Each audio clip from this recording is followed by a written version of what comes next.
नासिक रुग्णालय जिला अस्पताल वहाँ पर आंदोलन शुरू किया है भारतीय मुक्ति मोर्चा। मैं उनसे पूछना चाहता हूँ किस चीज़ का आंदोलन चालू हुआ? ये जो बामसेफ और भारत मुक्ति मोर्चा का राष्ट्रीय अधिवेशन हम लोगों ने 26 दिसंबर 2025 से लेकर 30 दिसंबर 2025 तक ओडिशा कटक में हम लोगों ने लेने का तय किया था। और इसके लिए जो भी कंप्लायंस हम लोगों को करना चाहिए था वो सारी परमिशन वगैरह का कंप्लायंस हमने किया। 100 एकड़ जगह जो हम लोगों ने ली थी रेंट पर, उसके ऊपर हम लोगों ने सारी तैयारी की। तैयारी करने के बावजूद, परमिशन लेने के बावजूद भी हम लोगों का परमिशन डिनाई कर दिया गया।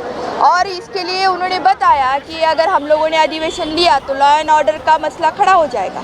लेकिन कॉन्स्टिट्यूशन आर्टिकल 19 के तहत हम लोगों को ये राइट देता है और ये फंडामेंटल राइट है हम लोगों का, इस देश के भारतीय नागरिकों का फंडामेंटल राइट है कि हम लोग ऐसा प्रोग्राम ले सकते हैं जिसके हम लोग कायदे के इसमें फ्रेम में रहकर हम कोई भी सभा और सम्मेलन और आंदोलन कर सकते हैं। लेकिन हम लोग देख रहे हैं 2014 से जब से इस देश में केंद्र में बीजेपी गवर्नमेंट आई है, ये बीजेपी गवर्नमेंट आरएसएस राष्ट्रीय स्वयंसेवक संघ, ये जो इलीगल संगठन है, ये संगठन के द्वारा ऑपरेट की जाती है। और ये संगठन ऐसा है, इस संगठन के ऊपर ही बहुत सारे दहशतवादी मुकदमे हैं जो देशद्रोही कार्रवाई के लिए पहचानी जाती है। और ये इसलिए हम लोगों ने ये संगठन के माध्यम से, बीजेपी गवर्नमेंट के माध्यम से हमको ये हमारा आर्टिकल 19 का जो उल्लंघन है, ये राइट का एबोलिश किया गया है, इसके विरोध में 4 चरण में हम लोगों ने आंदोलन पूरे देश भर में डिक्लेयर किया। उसका पहला चरण 7 जनवरी को हम लोगों ने निवेदन दिया कलेक्टर को, वो 725 जिलों में दिया गया है। यह आज का दूसरा चरण है धरना प्रदर्शन, ये भी 725 जिलों में अभी चल रहा है। तीसरा चरण होने वाला है 28 जनवरी को, जो जन आक्रोश रैली होगी, वो जो जिला मुख्यालय पर हम लोग लेके जाने वाले हैं। और इसका अंतिम जो चरण है, जो कि इस देश में सारी कार्रवाई जो है कॉन्स्टिट्यूशन के खिलाफ में आरएसएस कर रही है, इसलिए हम लोग 22 फरवरी को आरएसएस का जो मुख्यालय नागपुर है वहाँ पर महानिदर्शन महारैली लेके जाने वाले हैं। तो ये सारा जो आज भी हम लोग नासिक में बैठे हैं तो इसी को लेके बैठे हुए हैं। आप देख रहे थे इंडिया न्यूज़ चैनल के माध्यम से।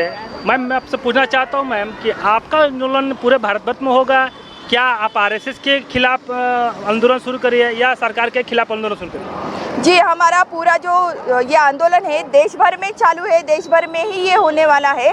और बीजेपी तो सिर्फ मुखौटा है और ऑपरेशन जो है ऑपरेट कर रहे हैं आरएसएस, और जिसका कोई भी रजिस्ट्रेशन भी नहीं है और ये इलीगल तरीके से चल रहा है जो भी चल रहा है इस देश में। इसलिए हम लोग जो हमारा प्रथम जो पहली डिमांड है वो है आरएसएस पे बंदी होनी चाहिए, उस पर हम लोग ये डिमांड कर रहे हैं। और जो भी हमारा नुकसान हुआ है उसका कंपनसेशन हमको मिलना चाहिए, जो अनुमति रद्द कर दी गई है वो अनुमति भी हमको मिलनी चाहिए, सारी डिमांड हम लोग रख रहे हैं। मैम, मैं आपसे एक सवाल पूछना चाहता हूँ, क्या आंदोलन महाविकराल रूप ले सकता है? महाविकराल रूप तो ऑलरेडी ले चुका है सर। हम जब आरएसएस के मुख्यालय पे निदर्शन करने के लिए जा रहे हैं, इससे पहले भी हम लोगों ने 6 अक्टूबर 2022 को किया है।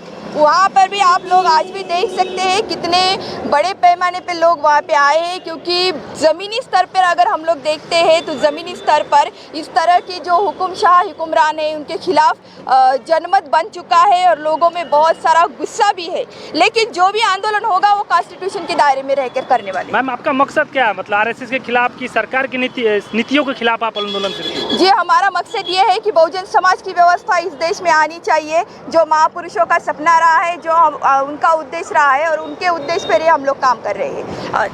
आप देख रहे थे न्यूज़ इंडिया 9 टीवी के माध्यम से। मैं आपको हर पल पर की खबर देता रहूँगा। कैमरामैन तबरेज शेख के साथ जहीर खान, नासिक।